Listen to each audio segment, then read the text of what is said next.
I was linked this thread over on Reddit just yesterday.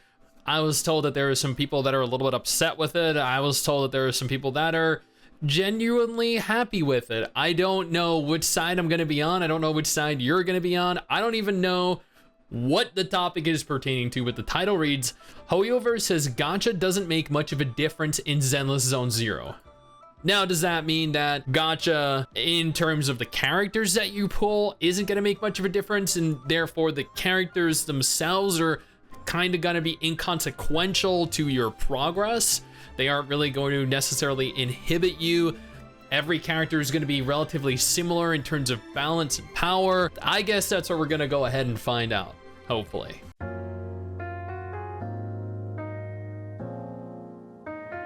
At Gamescom 2023, we had the chance to catch up with ZZZ producer Zenless to discuss crossovers. That should be exciting, content updates, and potential Nintendo Switch port. I'm gonna be honest here, I didn't know that Hoyo games would release on the Xbox or the Switch, so I wouldn't imagine they're capable of running.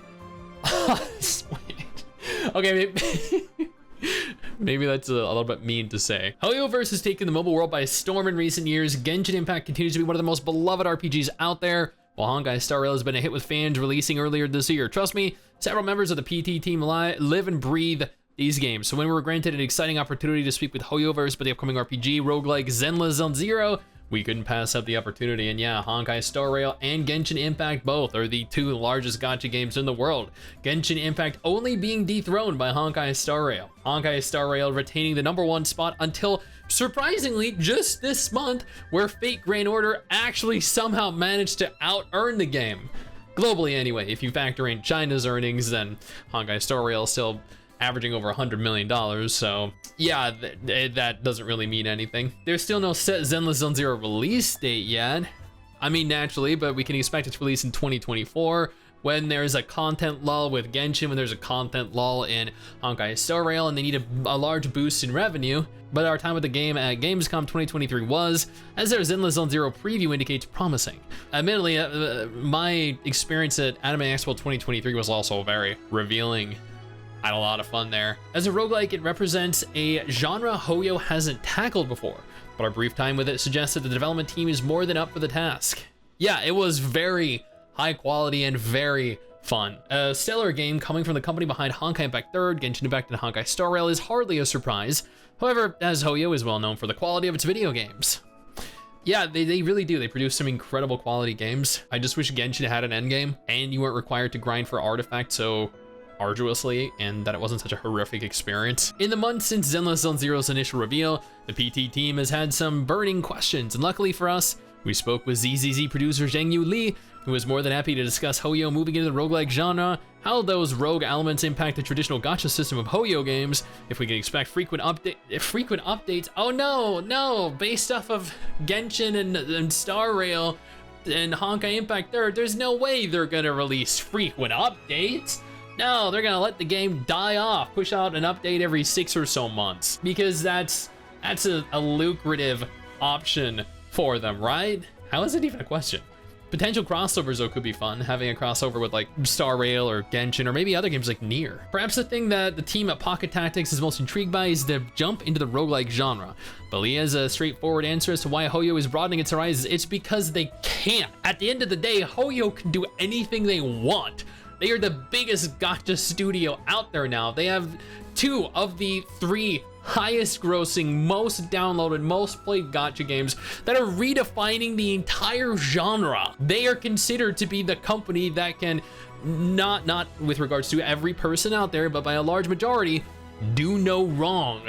And they want to, little by little, take over every subgenre of gaming. And this is all very evident that they will, in fact, one day be able to do this. Explaining, I love playing games that have rogue elements myself, so that's why I chose to do this. Honestly, what other reason does there need to be? A producer loving a genre and diving into it only helps to ensure fans get exactly what they deserve. It's essentially a gift from one fan to another, though we can't help but wonder how the gacha elements from Genshin Impact and Honkai Star Rail may play a part. Lee tells us he doesn't think the gacha element ever really makes that much of a difference. When it comes to Zenless Zone Zero, he says what's really special about this one is the content first and foremost. I think that's what really matters. Then there's the fact we've combined this with rogue elements. However, while this is how Lee views gacha elements within a roguelike RPG, he does go on to say that perhaps there are other ways of looking at this. Honestly, isn't that part of what makes games unique? When the producer and development team have varying views to other creators, it helps create different experiences. And I, for one, love to see genres, mechanics, and gameplay tackled in various ways. As Lee explained, there's no one set formula. Beyond the fact that ZZZ is a roguelike RPG, we can't help but take notice of the game's aesthetic and how there may be some similarities to Honkai Star Rail and Honkai Impact 3 through a tech-heavy setting. However, Zenless Zone Zero quite clearly has its own identity. It stands tall and away from previous Hoyo games. When it comes to this view, Lee says tech-heavy? Maybe. I mean, there's a sci-fi element to it, certainly, yeah. But we really focus on the urban identity of the game. The urban feel of the roguelike RPG certainly helps the game to differentiate itself from other games. Lee claims that purposefully we try to remove maybe some sci-fi elements. Not all of them are gone, however, as Lee continues not to say that they're all gone, but we're really focusing on the urban part of that identity, and that should set Zenless Zone Zero apart from Honkai Impact 3 and Star Rail. This feels like a good move for the roguelike, as while the popular sci-fi elements are so present, ZZZ differentiates itself through an urban setting that's sure to intrigue its players. However, given the differences present in its identity, we asked if the proxies are set to fill a similar role to that of Genshin Impact's Traveler and Honkai Star Rail's Trailblazer. I mean, yeah, you have a character that is essentially the Traveler and the Trailblazer. Like, literally, that is their theme. That is what they go with in every game. As Hoyo fans know, the Traveler is Genshin's main playable character, while the Trailblazer is the same for Honkai Star Rail, with both games offering two characters to choose from at the start of the game, a male or a female. While there may be two proxies, just as there are two Trailblazers and Travelers, Lee tells us I think they're quite different in the way that proxies also have jobs. They fill certain assignments, right? They have their own function within the game. That's just, so they have an identity, is what he's saying. The proxies, they have an identity. So, so do the Traveler, right? So do the Travelers and the Trailblazers. We have personalities, we have an identity, we have an actual purpose. This is not really, this isn't doing anything to really set itself apart. Not that it has to. Your formula works, you don't need to change it. That's just the tip of the iceberg when it comes to what makes the proxies different from the protagonists that came before them. As Lee says, they're very independent roles and independent characters. Still, the most interesting thing to us about the proxies is that players define who they are. Lee explains that to a certain extent, as far as I'm aware, in terms of the development we're at, it's also the players that really define those roles. So what he's saying is maybe like you get to make a choice out of two options that are available in a conversation. And if it's anything like Genshin, they both pretty much do the exact same thing. In essence, players get to bring in a lot of their own character and project it onto their roles. This is a much loved part of RPGs that allows you to fully immerse yourself in the game. You get to put your own twist on the hero and mold them in your image. You might say that in ZZZ, players create the proxies themselves in a way, at least. I'm gonna be honest with you guys here. Hoyo does do fantastic quality games, but the identity of the characters are predetermined. They are predefined, as are the options with which to reply to conversation topics. Now that we've discussed similarities and differences between Zenless Zone Zero and other Hoyo titles, perhaps we can unravel the possibility of crossovers with the roguelike sister games. Unfortunately, if you're hoping to see your favorite Genshin or Honkai Star Rail characters show up in ZZZ, you might be out of luck. For now, at least. Lee tells us that as of today, I don't think we've found a really good entry point for that to happen. Well, evidently, the game isn't even complete yet. Rather than force the issue, the team behind ZZZ would prefer a crossover to come on naturally. And that's why we haven't done it yet, because the game hasn't even released. There's no option to implement characters from other games yet. There's hope to be had, though, for Lee explains. That's not to say that we're not going to do it. There's certainly a possibility there, but there's not really a way we've found so far where it'd really fit. Furthermore, suppose a team were to bring in an existing character from another game. In that case, they prefer to give it a bit of a revamp, essentially leading to a different character with new characteristics. I think that they kind of did this with Honkai Star Rail and Honkai as well, right? Like they brought in characters from Honkai Star Rail, or brought in characters from Honkai Impact to Honkai Star Rail, like Himeko, Bronya, Zila. So I feel like that's interesting, and I think that's a good way of doing it, because it gives them an identity that is more specific to the game that they're in, rather than just being a carbon copy paste of the same character from another game. As for any subtle nods to other games, you might want to know if you can expect any more, that after players spotted that the Balabog Heavy Industries faction in ZZZ shares a name with a city in Honkai Star Rail. Well, no, that isn't a nod, nor is it a connection. According to Lee, that link between the games is entirely accidental. There's no way you can accidentally implement something called Bellabog Industry. Come on. No, he's gotta be screwing with us, right? There's no way. That's right, it's simply a brilliant coincidence because Bellabog is such a common name. And given what Lee wants to do with ZZZ, it's fair to say that any other neat tidbits like that are also accidental. What I really wanted to do myself with this product is really bring a lot of fresh content to the players. So I think it's a tiny bit accidental as we really created everything from scratch. Speaking of creating things from scratch, we couldn't help but ask if ZZZ players can expect frequent updates to keep that fresh content coming. Good news, Lee tells us that there will be subsequent updates. That's also really important to... Oh my god, chat! There will be subsequent updates. Who would have thought? A game with the funding, the backing of Hoyo, and the quality of the game they produce will have updates. The thought of new content and updates beyond the game's release is only exciting to PC and mobile players right now. For those are the platforms the game is releasing on. So what about the Switch players? Can they expect to see the roguelike RPG on their beloved platform? Accordingly, it is on the card, so they are definitely planning on it at one point. We're certainly thinking about how to make the game available across platforms, and that includes Nintendo. Only hiccup is that it's probably going to take us a bit more time. Take us such a bit more time to actually make... So, I mean,